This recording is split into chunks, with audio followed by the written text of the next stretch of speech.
जैसा कि हमने कल वीडियो में मैंने देखा था कि हमने जो कल रीड आउट किया वो सॉर्टिंग डेटा, फिल्टरिंग डेटा सीखा था।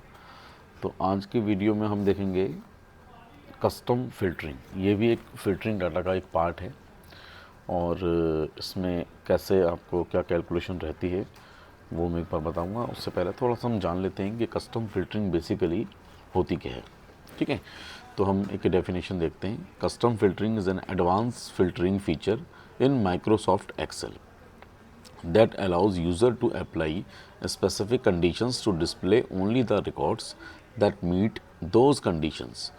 It provides more control than a normal filter by allowing multiple criteria using operators such as equals, greater than, less than, contains, begin with, end with and many more. ठीक है, तो जो custom filtering है वो एक advance filtering process है। ठीक है, एमएस एक्सेल के अंदर नॉर्मल अभी हमने जैसे कल हमने जो वीडियो देखा उसके अंदर हमने फ़िल्टरिंग देखी, लेकिन उस फिल्टरिंग के अंदर एक नॉर्मल था फ़िल्टर के हम क्या जो हमें टेबल दी हुई है हम उसी के अकॉर्डिंग चल रहे हैं। अब यहाँ जो कस्टम फिल्टरिंग है वो बेसिकली हमारी रिक्वायरमेंट को क्लियर करती है। मेरी रिक्वायरमेंट है कि मेरे पास एक एक्सेल की शीट है, सपोज़ करिए उसमें 1000 ऑफ एम्प्लॉयज़ हैं या स्टूडेंट्स के नेम हैं। मुझे स्पेशल करेक्टर वाले कुछ एम्प्लॉयज़ चाहिए जिनके नाम ए से स्टार्ट होते हों या जिनके नाम बी से स्टार्ट होते हों, तो वो हम कैसे करेंगे। तो ये मेरी एक रिक्वायरमेंट निकली। तो ये आज जो हम इसमें सीखेंगे वो सीखेंगे कस्टम फिल्टरिंग, मतलब हम अपनी रिक्वायरमेंट के हिसाब से किस तरह से फ़िल्टरिंग कर रहे हैं एमएस एक्सेल के अंदर, हम वो देखेंगे। ठीक है, तो एक तो ये हो गया कि हम बाई नेम देख रहे हैं इसके अंदर।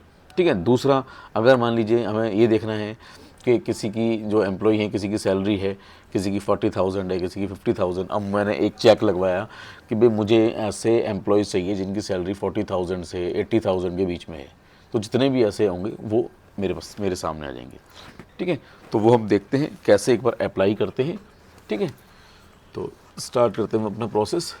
तो जो हमारा एग्ज़ाम्पल है बेसिकली वो हम देख लेते हैं कि पहले एग्जांपल के अंदर हम चूज़ करते हैं। देखो हमारे पास एम्प्लॉयर नेम आ गया, एम्प्लॉय डिपार्टमेंट आ गया, डिपार्टमेंट नेम और सैलरी आ गई।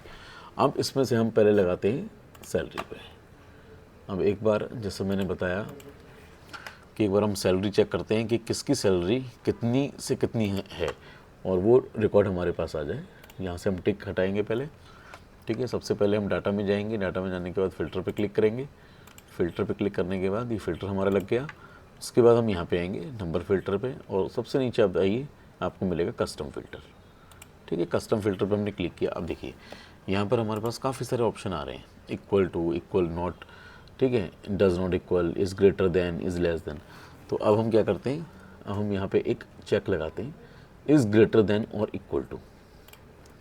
यहाँ पे हम वैल्यू ले लेते हैं 84,000।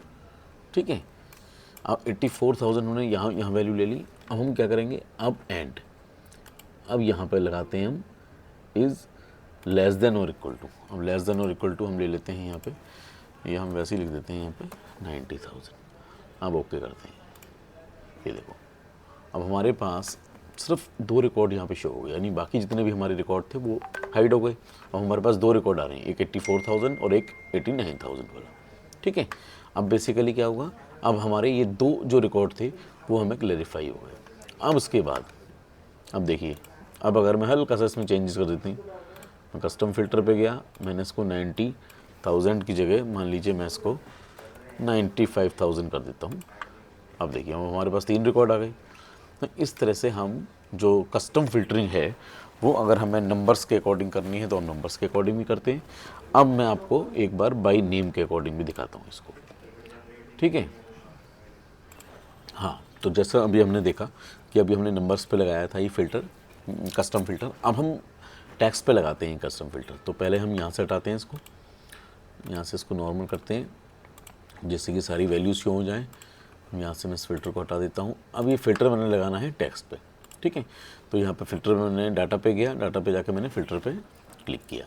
अब देखिए अब हमारे पास ये हमारी टेबल है। अब इसमें मुझे सपोज़ करिए, अब इस पर मुझे कस्टम फ़िल्टर लगाना है। यहाँ से मैं सबको डिसेलेक्ट करूँगा, उसके बाद मैं यहाँ पे फ़िल्टर पे जाऊँगा, टेक्स्ट फ़िल्टर पे और कस्टम फ़िल्टर पे क्लिक करूँगा। अब कस्टम फिल्टर पे क्लिक करने के बाद अब देखिए, अब यहाँ पे ये लेस देन और ग्रेटर देन जो चलेंगे वो चलेंगे आपके नंबर्स में।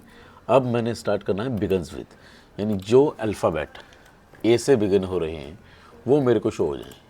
अब देखो, अब जैसे मैंने ओके किया तो मेरे पास 3 रिज़ल्ट आ गए। पहले मेरे पास 4-5 रिज़ल्ट थे, अब मेरे पास सिर्फ 3 रिज़ल्ट आ रहे हैं। ठीक है, जो ए से स्टार्ट है। इसी तरह से हम बी से भी कर सकते हैं, इसी तरह से हम सी से भी कर सकते हैं, जो भी हमारे पास रिक्वायरमेंट रहती है। अब सपोज़ करिए कि ये तो मैंने एक आपको बिगिन्स विद बता दिया, अब हमें ऐसे कुछ नाम चाहिए या करेक्टर चाहिए जो स्टार्ट हो रहे हों ए से और मान लीजिए ख़त्म हो रहे हों वाई पे। मैंने यहाँ पे एंड विद करा और वाई लिया, उसके बाद मैंने ओके पे क्लिक किया। अब देखो यहाँ पे मेरे जितने भी और बाकी रिकॉर्ड्स थे वो सारे हाइड हो गए। अब मेरे पास सिर्फ एक रिकॉर्ड आ रहा है जिसका नाम अजय है, तो ए से स्टार्ट हुआ है और वाई पे वो ख़त्म हुआ है। ठीक है, तो इस तरह से हम अपनी रिक्वायरमेंट के अकॉर्डिंग जो भी फ़िल्टरिंग है वो कर सकते हैं, इसलिए इसको कस्टमाइज़ या कस्टम फ़िल्टरिंग कहते हैं। ठीक है, अब इसके बेसिकली जो यूजेस हैं वो क्या क्या है रहेंगे वो मैं बता देता हूँ आपको। जैसे filter data based on specific condition. Specific condition है कि जैसे मान लीजिए सैलरी का हमने एक चेक लगा दिया कि जो ग्रेटर देन 40,000 है वही रिकॉर्ड हमें शो हो, तो हमें वही रिकॉर्ड शो हो रहे हैं।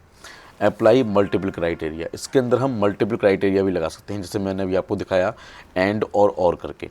जैसे कि अगर हमें सपोज़ करिए वो एम्प्लॉय सर्च करने हैं जिनकी सैलरी 40,000 से 80,000 के बीच में हो, तो हमारे पास वो एम्प्लॉय आ जाएंगे सारे। ठीक है, तो इसमें मल्टीपल वो लगे, क्या कहते हैं, क्राइटेरिया सेट हो गया हमारा। और फिर आता है analyse large data sets efficiently.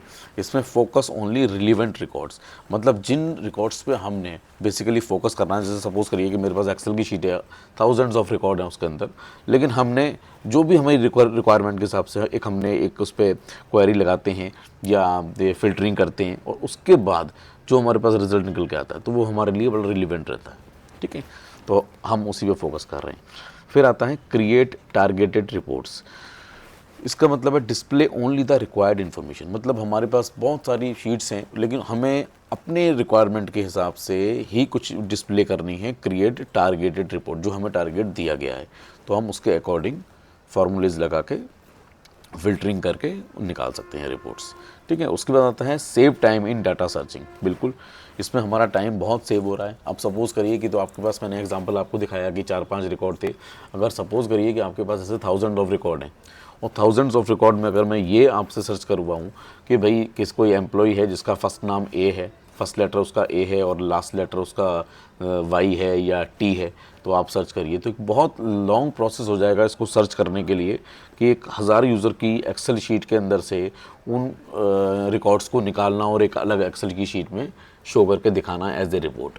लेकिन यहाँ पे क्या हो रहा है, यहाँ पे हमने 2 या 3 क्लिक किए फिल्टरिंग प्रोसेस के थ्रू और हमारे पास हमारा जो भी रिक्वायर्ड रिजल्ट था वो हमारे पास विजिबल हो गया है। ठीक है, तो कस्टम फिल्टरिंग जो है वो आगे, चाहे आप स्टूडेंट हैं चाहे आप एम्प्लॉय हैं, वो हर कंडीशन में आपके काम आएगी अगर आप कंप्यूटर में एक्सेल पे काम करते हैं।